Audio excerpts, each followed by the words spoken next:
Bienvenidos al primer episodio de la miniserie Espejo Antropológico, conversaciones en torno a los retos de la investigación, enseñanza y práctica antropológica en México. Soy Rocío Carvajal, especialista en antropología de la alimentación, maestra en cooperación internacional y educadora de cultura y gastronomía mexicana. Este podcast presenta conversaciones con mujeres investigadoras del Colegio de Antropología Social, CAS, de la Facultad de Filosofía y Letras de la Benemérita Universidad Autónoma de Puebla, ofreciendo reflexiones en torno a los cambios más trascendentes que las ciencias sociales y la antropología han experimentado en las últimas décadas, desde las coyunturas políticas, agotamientos de modelos teóricos y la necesidad de trabajar desde una perspectiva multi- y transdisciplinaria. El CAS ha generado en los últimos años diversas líneas de investigación que reflejan el interés por estudiar y atender áreas liminales que facilitan la convergencia de distintos enfoques, campos de estudio y generación de nuevos paradigmas epistémicos. El contexto de la pandemia global ha forzado largos periodos de aislamiento físico, pero también ha facilitado el acercamiento digital, permitiendo generar dinámicas de introspección y reflexión académica, como este podcast, que presenta conversaciones sostenidas con dos generaciones de antropólogas e investigadoras de las líneas de alimentación, nuevas ruralidades, religión y cultura, y antropología del espacio y territorio. La serie se divide en dos partes. Primero, exploraremos las transformaciones de la antropología mexicana. Y la segunda está compuesta por episodios temáticos en los que presentaré, junto con las investigadoras, características, contexto y retos de estas nuevas áreas de investigación, así como las contribuciones e impacto de estos cambios. Espejo Antropológico es una producción independiente realizada con el apoyo de miembros del CAS de la Benemérita Universidad Autónoma de Puebla y está disponible de forma gratuita en todas las plataformas de podcasts y YouTube.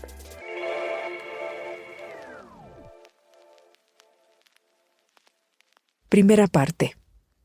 El día de hoy escucharán reflexiones en torno a tres ejes reflexivos. Primero, los retos actuales en los estudios sociales en México, seguido por el papel de la universidad en los procesos de transformación social. Y finalmente, las paradojas y contradicciones del quehacer de las ciencias sociales. Las investigadoras que escucharán hoy son Laura Penélope Urízar Pastor, maestra en Antropología Social y coordinadora de la especialidad de Antropología de la Alimentación. Rosalba Ramírez Rodríguez, doctora en Ciencias Antropológicas y miembro del Sistema Nacional de Investigación. La doctora Ramírez participa en la licenciatura, maestría y doctorado en Antropología Social, así como en la especialidad en Antropología de la Alimentación. Angélica Correa de la Garza es doctorante de etnohistoria, docente e investigadora del área de antropología de la religión. Y Mariana Figueroa Castelán, doctorante en antropología social, docente y colaboradora del área de investigación de la antropología del espacio. Pues iniciamos reflexionando sobre el proceso por el cual surge la antropología a partir de una larga refuncionalización de elementos epistémicos y metodológicos de la sociología e historia, entre otras áreas, a partir de los cuales se creó una disciplina cuyo objeto de estudio es la otredad, es decir, el otro como individuo y como conjunto social, y todas las circunstancias que los condicionan, definen y distinguen. Justamente el reconocimiento de este proceso de construcción y la riqueza de sus herramientas son parte fundamental de la flexibilidad que la antropología tiene para crear modelos de análisis que se adaptan a las circunstancias cambiantes de la sociedad. Sin embargo, una paradoja común a todas las ciencias sociales es la desarticulación y aislamiento en los que mayormente ocurre el trabajo de investigación. Y esta condición oscila entre los procesos, normales de autoafirmación disciplinar y la necesidad de romper el aislamiento mediante el diálogo e intercambio trans e interdisciplinar. La pregunta con la que abrimos es: ¿cuáles consideran que sean algunos de los retos más complejos del trabajo interdisciplinar, cuya atención es impostergable para hacer avanzar a la investigación social en México y para los cuales justamente la antropología puede realizar grandes aportes? Al respecto, Laura Urizar reflexiona sobre la necesidad de ir más allá de los préstamos metodológicos, pues no siempre están acompañados de los fundamentos críticos de análisis, y también reflexiona sobre la manera en la que los cánones antropológicos de décadas anteriores no necesariamente han contribuido a facilitar este proceso. La pregunta es muy interesante porque creo que abarca uno de los grandes problemas de la disciplina antropológica de los últimos 10 años, porque va a haber muchos objetos de estudio clásicos de la antropología que van a salir de la antropología y van a empezar a ser trabajados ya sea por la política pública, por la economía, por el urbanismo, por la arquitectura, desde otras perspectivas, y justo cuando sucede eso me parece un poco hacia 2005, 2010, de manera muy intensa, sobre todo con conceptos como territorio, procesos de identidad de género, la globalización como un proceso económico, etcétera, va a hacer que estos objetos de estudio, al empezar a ser trabajados de manera transdisciplinar, es decir, van a hacer uso de la metodología etnográfica antropológica, por eso hablo de transdisciplina, pero hacen uso de esa metodología descontextualizada, sin esos fundamentos epistémicos de entender cómo se construye la noción de alteridad precisamente, cómo estamos entendiendo la relación investigador, los otros, no es una relación sujeto-objeto, y creo que ahí la antropología ha entendido muy lento que necesitamos incorporarnos como esos especialistas de esa epistemología relacional, interpretativa, en estos nichos, ¿no? Son muy pocos los casos que conozco. Incluso es gente que lo hace ya desde hace mucho tiempo atrás, hablo de finales de los años 90, pero en el grueso de la disciplina antropológica, la comprensión de estos diálogos ha sido muy lenta. Me parece que ahí hay dos cosas que pesan mucho. Uno, el canon antropológico. Por ejemplo, la línea clásica fundacional, ¿no? Sobre todo el canon de una etnografía rigurosa, de estancias largas, de un trabajo de campo a profundidad, con una construcción de alteridad, de choque cultural intenso, es decir, viajar a la comunidad, una comunidad donde se habla otra lengua, etc. Y eso, frente a los objetos de estudio contemporáneos, tiene matices, porque justo esa importación que hacen otras disciplinas de trabajo de campo, lo flexibilizan, lo adaptan, y entonces desde el canon antropológico se lee que eso no es campo. Mi experiencia personal, tengo cerca de 4 años colaborando con la Facultad de Arquitectura, y creo que uno supera el canon si entiende que si en el diálogo transdisciplinar ponemos sobre la mesa los elementos epistémicos y logramos que el otro especialista desarrolle una sensibilidad etnográfica, es decir, sean conscientes de que las personas con las que están interactuando generan apegos, emociones, sentimientos, prácticas vinculadas a ese territorio que habitan, ya es un gran avance, ¿no? Ya estamos aportando. Y con el tiempo se darán, yo creo, interacciones en campo en donde podamos aprender unos de otros, ¿no? Porque esa es otra. Por un lado es el canon y por otro creer que las herramientas cuantitativas no las necesitamos.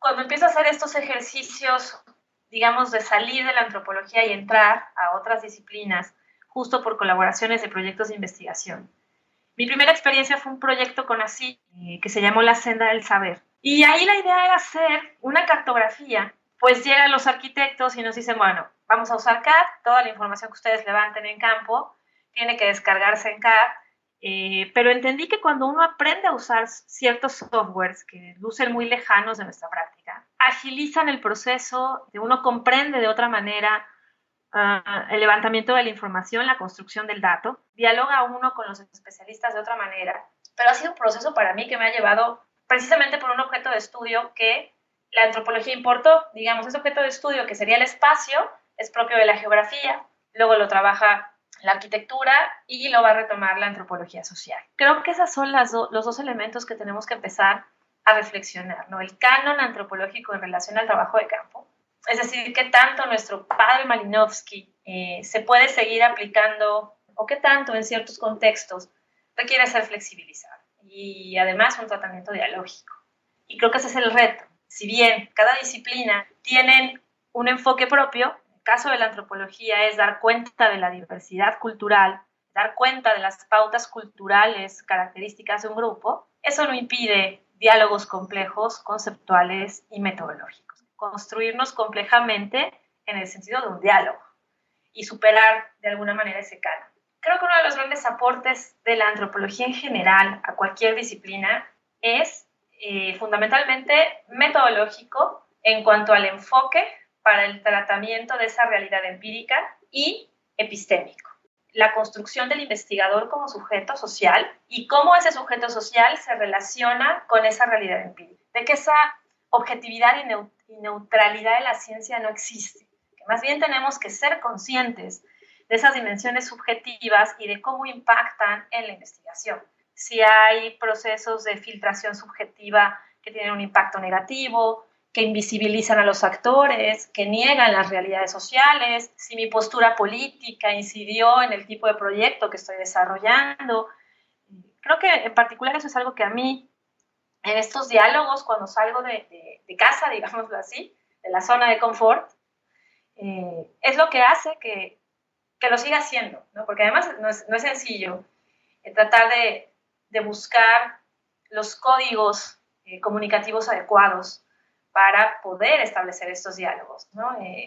Y a futuro quiero pensar que esos investigadores pues desarrollarán propuestas cualitativas, propuestas epistemológicamente sensibles, metodológicamente coherentes, conceptualmente complejas.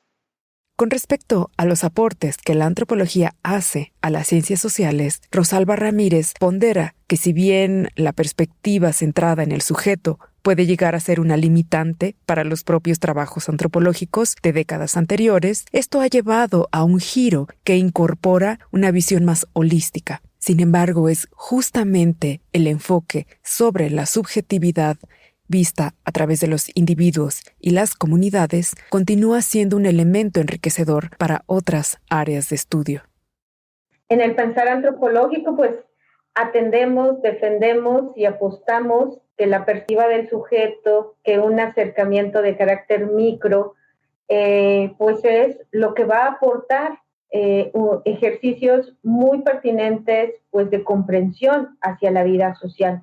Pero evidentemente no es el único, evidentemente no es que ofrezca una respuesta amplia, sino es un ejercicio compartido, complementario, base precisamente para un ejercicio de reconocimiento. Bien lo mencionabas, lo historiográfico, bien lo mencionabas, lo psicoanalítico, o bien referentes cuantitativos, ¿no? Y ahí, pues, ese me parece que es parte precisamente de este ejercicio. Por supuesto, cada una de las disciplinas va a levantar la mano y ofrecerá, pues, precisamente sus aportes.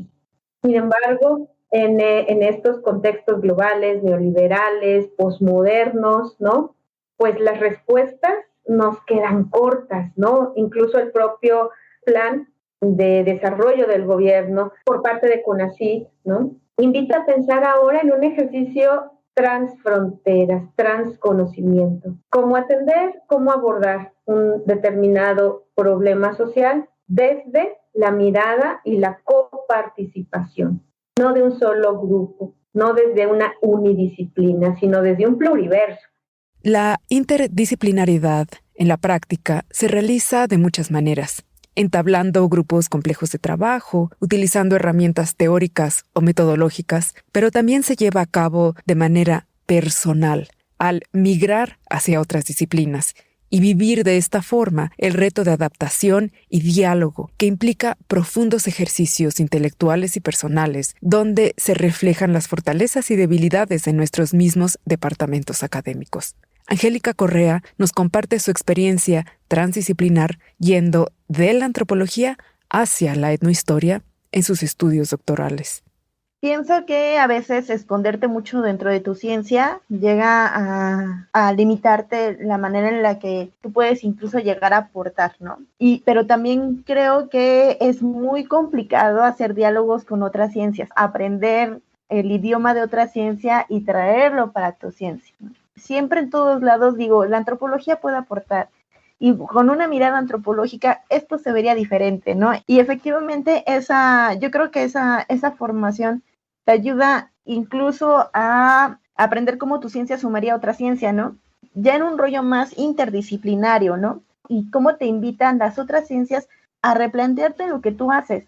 Para mí la antropología toda mi vida ha sido un ejercicio autorreflexivo, siempre ha sido un ejercicio de deconstrucción, ¿no? Hay cosas que llegamos a desplazar y hay cosas que llegamos a arraigar. Efectivamente te das cuenta cómo el compromiso es con las sociedades o con tu objeto de estudio, con lo que tú estás analizando, ¿no? O sea, tú estás analizando algo y desde ahí dices, bueno, ¿qué necesito para poderla comprender mejor, ¿no? Para ver de qué manera puedo sumar a mi enfoque antropológico esta metodología o esta postura o esta propuesta. Sí es bueno tener una especialización, es como el eje en donde se van a amarrar las diferentes propuestas y eso va a enriquecer el objeto de estudio, ¿no?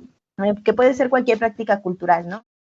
Mariana Figueroa cierra este primer segmento con una serie de observaciones profundamente significativas en torno a la coyuntura histórica presentada por la posmodernidad y la manera en la que se resuelven, o no, las permanencias de los paradigmas científicos occidentales de la modernidad, que privilegian la fragmentación del conocimiento. Y es justamente esto lo que en gran medida continúa afectando la transición hacia nuevas perspectivas en las ciencias sociales. Me parece que uno de los grandes retos a los que nos enfrentamos, y no solamente quienes nos dedicamos a la antropología, sino en general con las ciencias, es esta mala herencia y mala costumbre, ¿no? Que nos deja un pensamiento único, un pensamiento desde la razón occidental, ¿no? En este gran plan de la modernidad y de sustentar a las ciencias, ¿no? Pero a las ciencias occidentales como las únicas bases y preceptos de los análisis que le interesan a las disciplinas. Y de ello devienen estas reflexiones, ¿no? De la antropología en torno a la deconstrucción, que tienen que ver justamente con una forma de pensamiento muy simplista, una forma de pensamiento muy separada, ¿no? Basada en la especialización, ¿no? de las propias disciplinas y que nos ha impedido dialogar y que nos ha incluso, como bien lo mencionas, hasta a veces pues uno montarse en su disciplina, no salir de la disciplina, ¿no? Que eso me parece que es como el gran error que se ha tenido y que entonces pues desde nuestros nichos de pensamiento y de propuesta pues es ahí donde nos quedamos, ¿no? Bajo esta idea de que bueno, la antropología estudia las expresiones socioculturales de los grupos, entonces no puede estudiar la biología, no puede estudiar elementos relacionados con la medicina, no puede estudiar, ¿no? Un montón de campos que me parece que cuando ya lo pensamos de una forma compleja y sistémica es cuando decimos los sujetos son holísticos, los sujetos son estructurales, los sujetos son sistémicos, ¿no? En el momento en el que yo estoy, no sé, en misa, estoy profesando una religión, estoy generando formas de expresión socioculturales, pero al mismo tiempo estoy siendo un sujeto político, un sujeto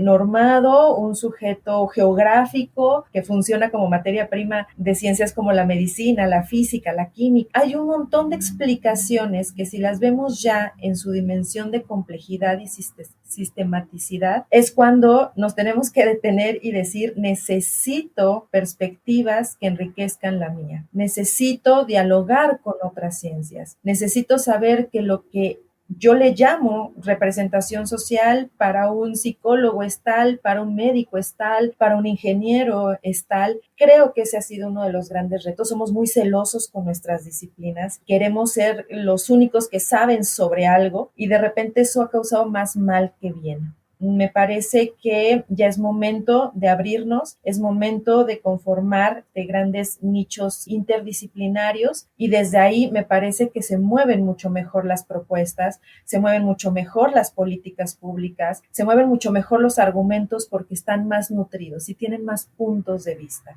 Y es ahí donde al menos nosotros tenemos estas propuestas o conocemos estas propuestas teóricas y metodológicas en torno a las realidades sociales.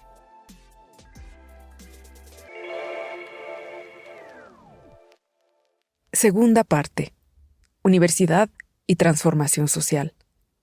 La investigación social en México ha pasado por distintas etapas, donde su valoración ha sido el reflejo de la concepción misma del papel de las universidades en la sociedad.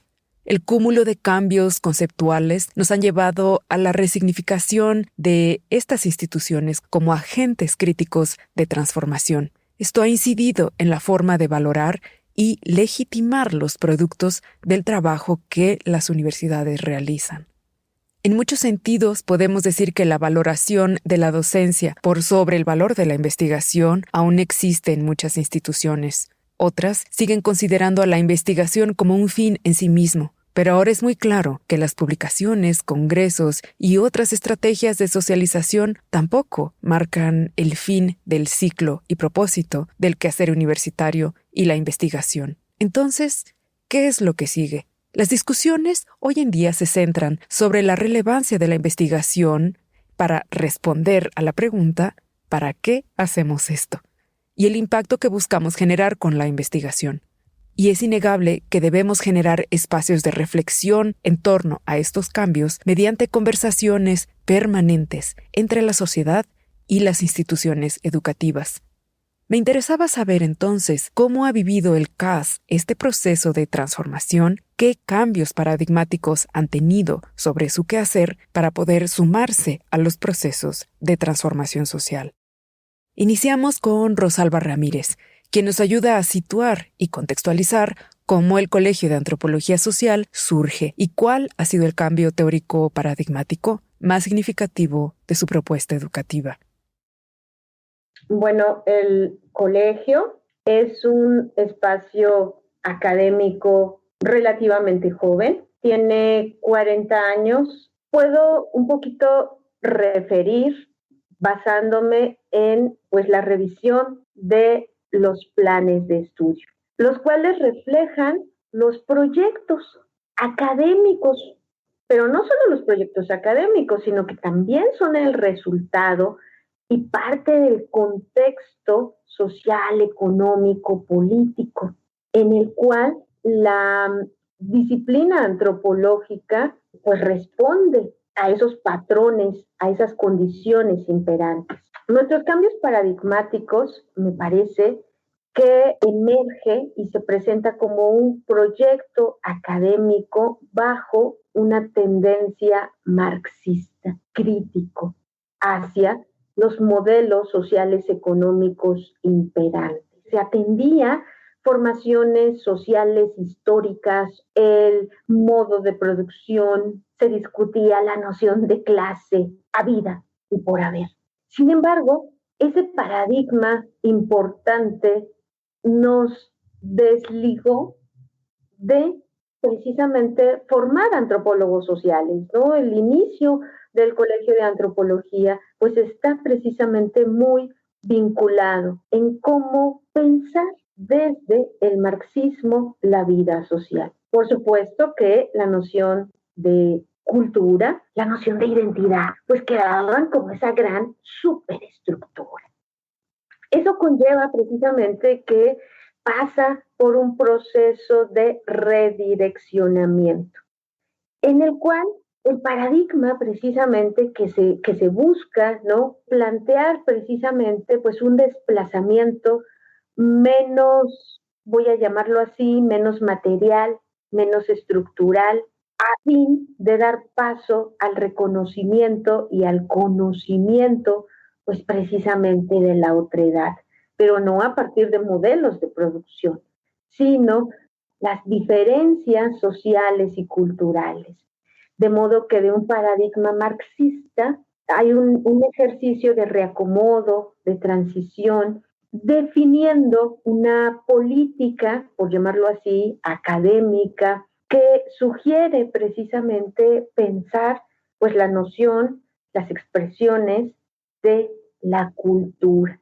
Digamos, el plan de estudios se antropologiza de tal forma que las materias, las discusiones, son precisamente pensadas para evidenciar reflexiones que animen a compartir información y contexto sobre la dinámica cultural, social, histórica. El plan de estudios empieza precisamente a adquirir la importancia y basando la reflexión en pues los marcos teóricos que han configurado el surgimiento y consolidación de la disciplina antropológica. Del marxismo pasamos a aportes más culturalistas, por allá de la transición de los 80 a los 90, que busca precisamente pues establecer un marco discursivo, paradigmático,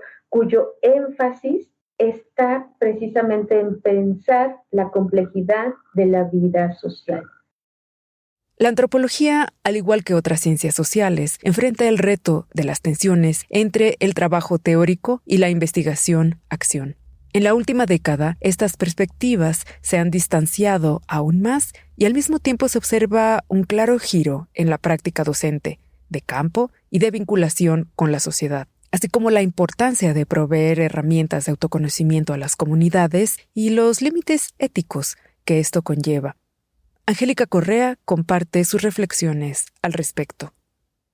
Yo creo que esta riña o esta ruptura, ¿no? En el caso de la antropología, que hay como los dos polos, ¿no? Antropólogos académicos y antropólogos aplicados. O sea, yo pienso que una mirada crítica tiene que ser analítica, tiene que aprender a discernir qué elementos pueden funcionar y qué elementos no pueden funcionar, porque ese es el diálogo. La ciencia es diálogo, porque pues es el quehacer científico. Yo nunca he estado como muy de acuerdo en esas miradas polarizantes en donde uno desplaza al otro.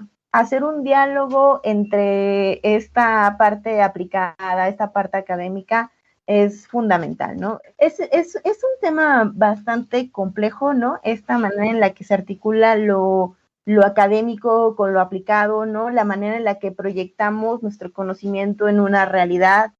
Hay un libro que coordinamos, la doctora Alejandra, la doctora Rosalba y yo. Es producto de un proyecto colectivo. Ahí participan alumnos y otros compañeros, otros de mis colegas.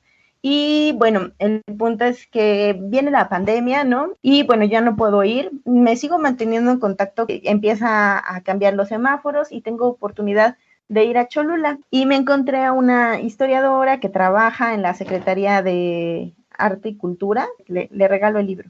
Y me dijo, ay, ¿cómo ves? Organizamos una presentación bien animada, ¿no? Y dije, sí, claro que sí, ¿no? Y bueno, ella me dijo, vengan las autoras y como comentaristas que sean los cronistas de las comunidades, los cronistas de San Pedro y los cronistas de San Andrés. Intentamos exponer las cuatro visiones, ¿no? Desde cómo se hizo, por qué se hizo, ¿no? De qué manera se hizo, la visión de quien lo lee, de la comunidad, la visión de quién hace, ¿no? Las cosas, y una visión más académica, ¿no? Me dio mucha alegría escuchar a la cronista de San Andrés, la maestra Matilde, y ella mencionaba que el saber cómo nos ven los otros nos ayuda a nosotros o bien a revalorar o bien a decidir qué es lo que no nos gusta. Sirve como ese dispositivo, ¿no? En el que nosotros no vamos a decir, esto no está bien. O sea, quien decide, si deciden continuar con la reproducción es la cultura misma. O sea, el hecho de pensar que podemos cambiar, el hecho de pensar que podemos cambiar una sociedad, el hecho de pensar que podemos salvar algo o rescatar algo, es un pensamiento demasiado egocentrista, ¿no? Y es un pensamiento aparte muy mesiánico, ¿no? En donde pensamos que podemos salvar, ¿no? Mariana Figueroa pondera el impacto de los cambios derivados de la efervescencia de movimientos sociales del siglo XX, que forzó la necesidad de cuestionar la neutralidad científica, y nos ofrece su punto de vista sobre la necesidad de flexibilizar los marcos investigativos y participativos en la sociedad global, compleja y tecnologizada en la que vivimos. Me parece que tanto, digamos, las propuestas teóricas, ¿no? o los enfoques que van surgiendo desde la historia de nuestra disciplina y relacionado con los procesos académicos que al menos en nuestro país se han llevado a cabo, ¿no? Y que por ahí de los 60, 70 es cuando ya se empiezan a consolidar las escuelas de la antropología aquí en México, ¿no? Y obviamente pues acompañadas de todos estos movimientos sociales, juveniles, que se experimentaban, ¿no? En tiempo y espacio.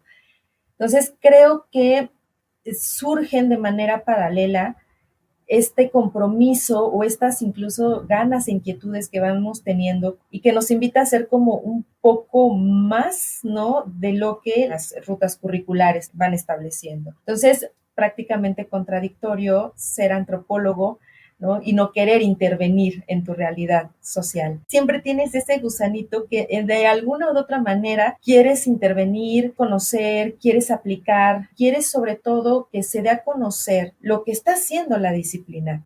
Surge todo este paradigma de los antropólogos nativos, ya no ser estudiado desde estas grandes figuras académicas, sino que ahora yo analizo mi propio contexto, yo analizo mi historia, yo analizo mis prácticas sociales y por otro lado, pues este compromiso social que se tiene respecto pues, al trabajo que generamos. La antropología pues va respondiendo a los fenómenos sociales, a los contextos, a la historia.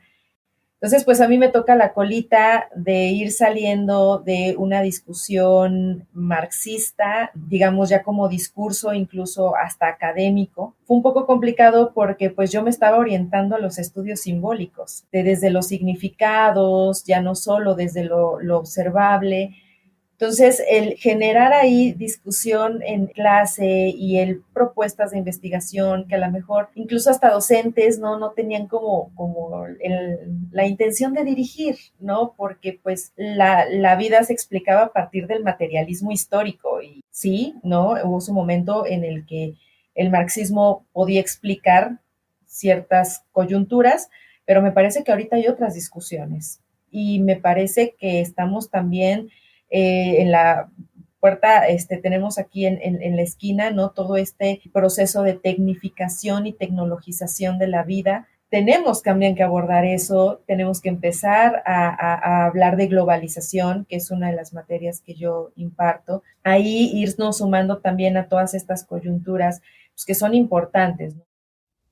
Finalmente, Laura Urizar nos explica los mecanismos y líneas de acción mediante los cuales el Colegio de Antropología Social ha generado paradigmas propios de impacto y cómo estos se han reconfigurado frente a los cambios en los lineamientos y políticas generadas por el Consejo Nacional de Ciencia y Tecnología, CONACYT, y lo que ello ha implicado en términos concretos para el trabajo antropológico.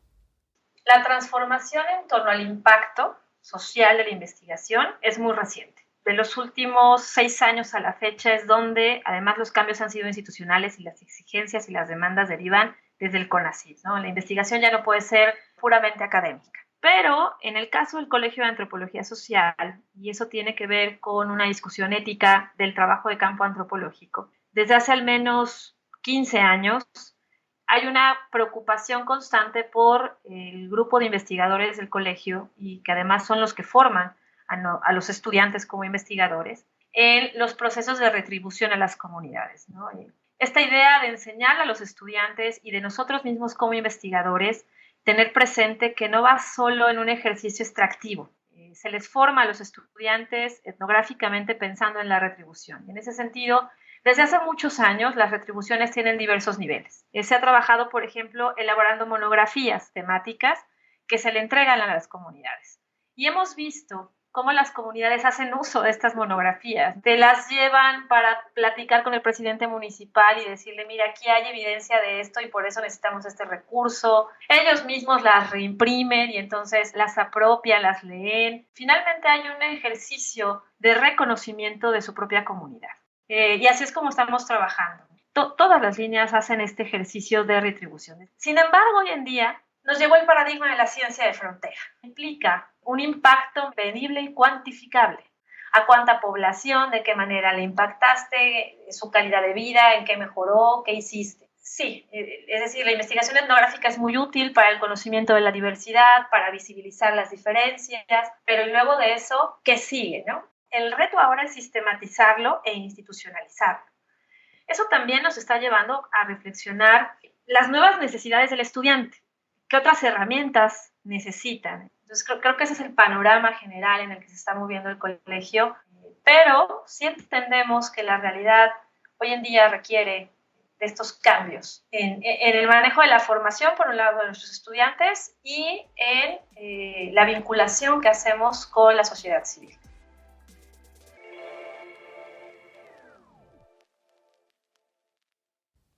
Tercera parte. Paradojas y contradicciones del quehacer antropológico. Al igual que el resto de América Latina, las instituciones de educación en México han pasado por distintas etapas de relación con los aparatos gubernamentales. En la década de los 1960 y 1970, los orígenes e impacto de movimientos sociales internacionales contribuyeron al aumento de la participación social en la vida política. Posteriormente a estos momentos álgidos de polarización y choque, el péndulo osciló hacia el otro extremo, y el control del Estado sobre las instituciones educativas marcó el tono de estas relaciones, que devinieron, tiempo después, en un distanciamiento y desconfianza mutua. Hoy en día, existen grandes esfuerzos que buscan resolver las contradicciones que existen entre la ciencia aplicada y la ciencia social crítica. Y esta es justamente la paradoja que distingue el reto presente de las ciencias sociales, que intentan reconciliar la investigación científica y la participación activa. La antropología, quizás más que ninguna otra de las ciencias sociales, se ocupa de forma puntual de recuperar las voces de la sociedad a través de sus comunidades e individuos, por lo que la coloca en una posición única que puede permitirle generar y facilitar estrategias para atender y resolver estas tensiones. Así pues, pedí a mis invitadas que compartieran la manera en la que la antropología mexicana y en particular desde las propuestas del CAST se resuelven estas tensiones, y cada una de ellas eligió compartir distintos ejemplos que ofrecen diversos escenarios. La antropología tiene como disciplina un origen vinculado al estudio de las sociedades indígenas, bajo un prisma colonial eurocentrista. Sin embargo, los cuerpos teóricos y el quehacer mismo han pasado por profundas transformaciones. Rosalba nos ayuda a contextualizar esto desde el interior de la academia. A lo largo de la trayectoria de la historia de la antropología mexicana, durante su formación y su expansión, pues ha tenido una cercanía con el manejo, el abordaje, el entendimiento hacia la otredad, entiéndase, pues la población indígena. Los antropólogos de las primeras 5 décadas y posterior a 1960, pues estuvieron muy activos participando, cómo atender de la dinámica de marginación, de explotación de un sector muy focalizado, ¿no? Las comunidades indígenas. A partir de los 80s, los 90s, hay un viraje, ¿no? Y digo, no es gratuito, ¿no? Que eso se refleje un poco como en nuestro plan de estudios, donde pues nuestro matiz busca hacer muy patente una expresión de conocimiento social, pero un poco más crítico, y ofrece, ¿no?, todo este abanico de articulaciones más hacia la diversidad de sectores sociales. Es ahí un poco como este referente que mantiene actualmente el Colegio de Antropología Social. ¿Cómo ha colaborado, ¿no?, el Colegio de Antropología? Pues ahí me parece que hay como distintas posibilidades, distintos recovecos en el pensar y en la práctica de sus egresados.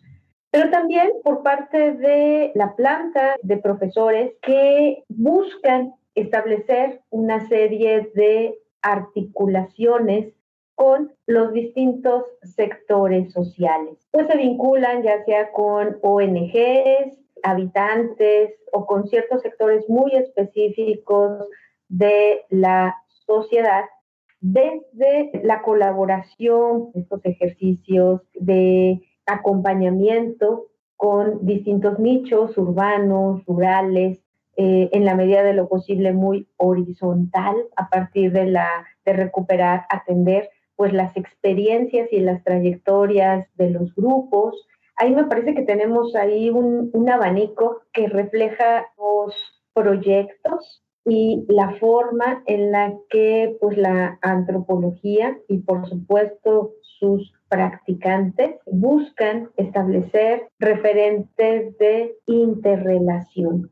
Ya como Rosalba apuntaba, este ha sido un proceso de cambio gradual, de transformación. Las tensiones al interior de la academia aún persisten y en muchos casos han tomado la forma de distanciamientos generacionales que aún persisten y presentan un reto para los jóvenes investigadores.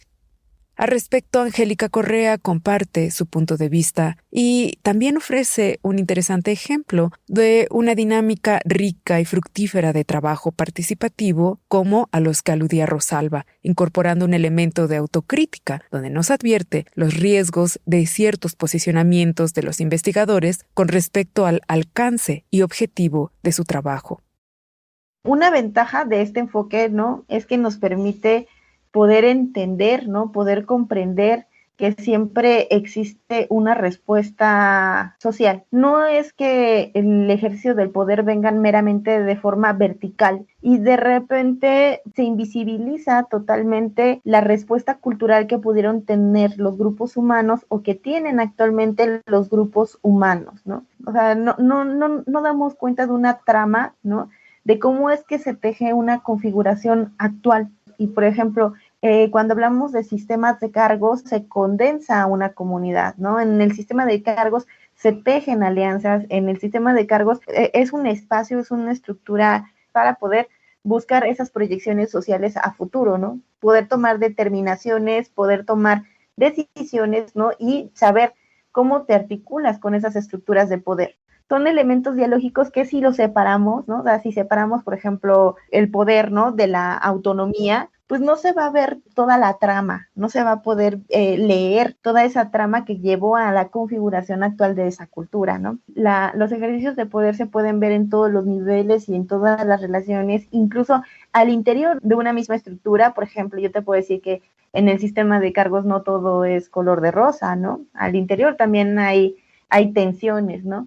Cuando hablamos de antropología de la religión, todos somos nativos de alguna manera. La religión es un fenómeno tan totalizante que todos la interiorizamos o tomamos una postura referente a ella en un determinado caso. La perdurabilidad del poder, del activismo social, como elemento catalizador de cambio, es un fenómeno inherente a nuestra civilización y siempre será una constante en los objetos de estudio de las ciencias sociales. Quizá uno de los cambios generacionales más recientes, de mayor complejidad, ha sido el romper con el mito de la neutralidad científica y cuestionar el porqué detenerse en la observación y teorización desde fuera y con marcos analíticos que parten de racionalidades de otros contextos sociales y momentos históricos. Mariana nos lleva a una revisión de estos giros a partir de su experiencia como estudiante y ahora como docente e investigadora. Creo que siempre es un volado el trabajar con instancias gubernamentales. Se parten de realidades completamente distintas que muchas veces llegan a truncar estas primicias que, pues bueno, para nosotros devienen del diálogo y la resolución de problemas. Previo al diálogo, pues, de acercamiento propio de la antropología, propio de los antropólogos, que se da en trabajo de campo. Nosotros llevamos ese material, pero desafortunadamente estas tendencias también muy funcionalistas, a partir de las cuales pues, las sociedades contemporáneas se han ido constituyendo, van dejando ahí mucha tensión al momento de establecer ese diálogo. Pues hay una tendencia a tener en instancias políticas más empresarios que políticos, más administradores que políticos. Ahí te va mi proyecto, yo la pienso así porque fue un éxito en Nueva York, innovar, modernizar, ya sabes, ¿no? Cuando haces el trabajo de campo es cuando ya no encajan las cosas, es cuando la misma sociedad no están de acuerdo.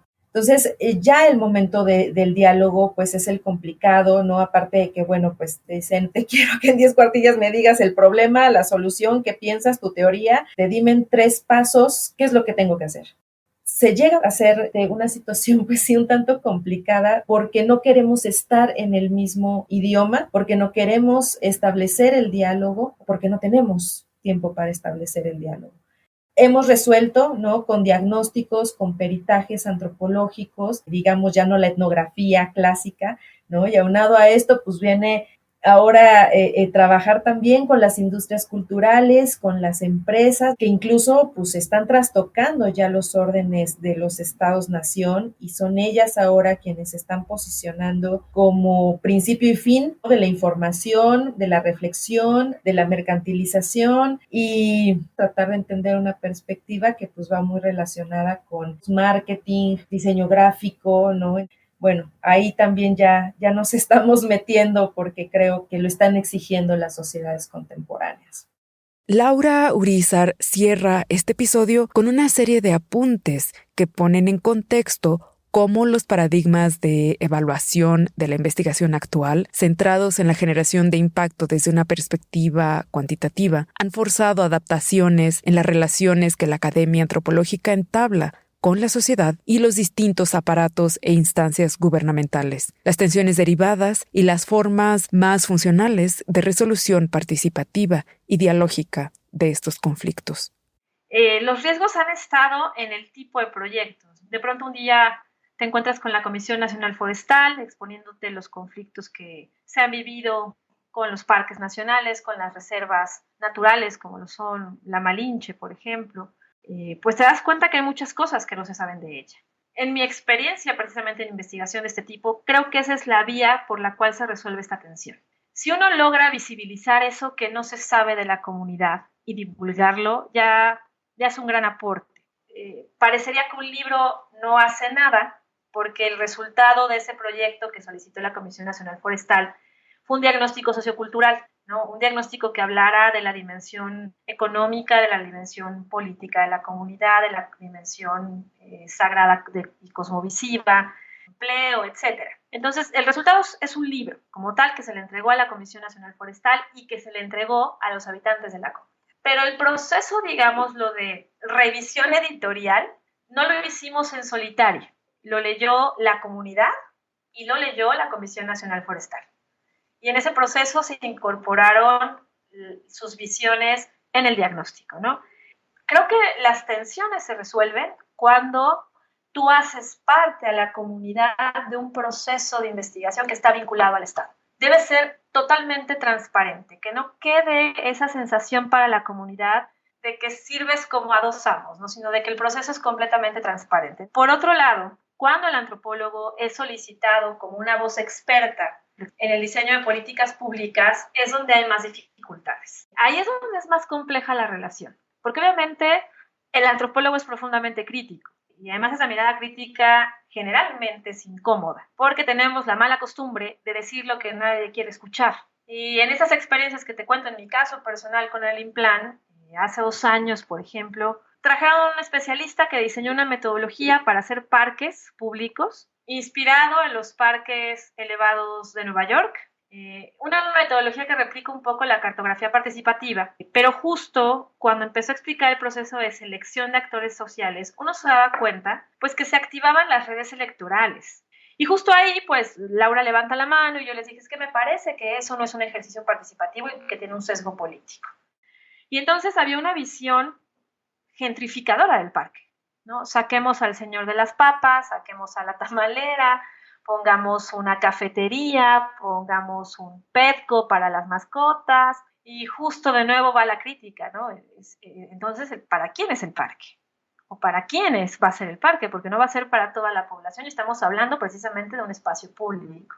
Creo que es ahí donde se tensiona más la relación entre la antropología y la política, porque la antropología no tiene todavía esos intereses capitalistas, digámoslo así, no los hemos generado, quizá porque como gremio no hemos consolidado vínculos con la iniciativa privada, y tiene que ver con esa crítica que se hace a los procesos de vinculación con la sociedad civil, y que tiene que ver precisamente con cómo el profesional que produce la antropología mira la institucionalidad. Tenemos la mala costumbre de decir lo que nadie quiere oír. Ahora, si ya la tenemos, aprendamos a decir lo que nadie quiere oír para ser escuchados, que eso es algo que nos falta comprender. ¿Cómo le digo a ese otro que requiere de la foto del periódico, de quedar bien con la comunidad porque es un político, que necesitamos procesos más abiertos, que no podemos reducirlo solo a un grupo de proselitismo político?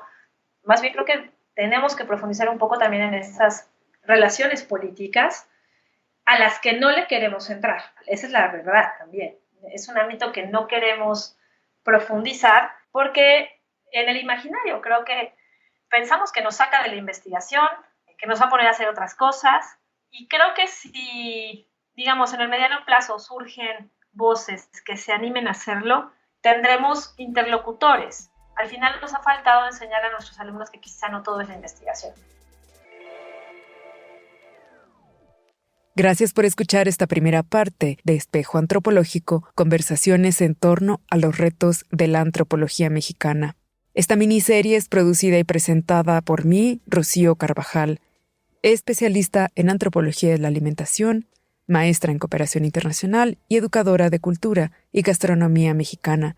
Los invito a escuchar los siguientes episodios de este podcast. Pueden contactarme a través de redes sociales y correo electrónico que pueden encontrar en las notas que acompañan a este episodio.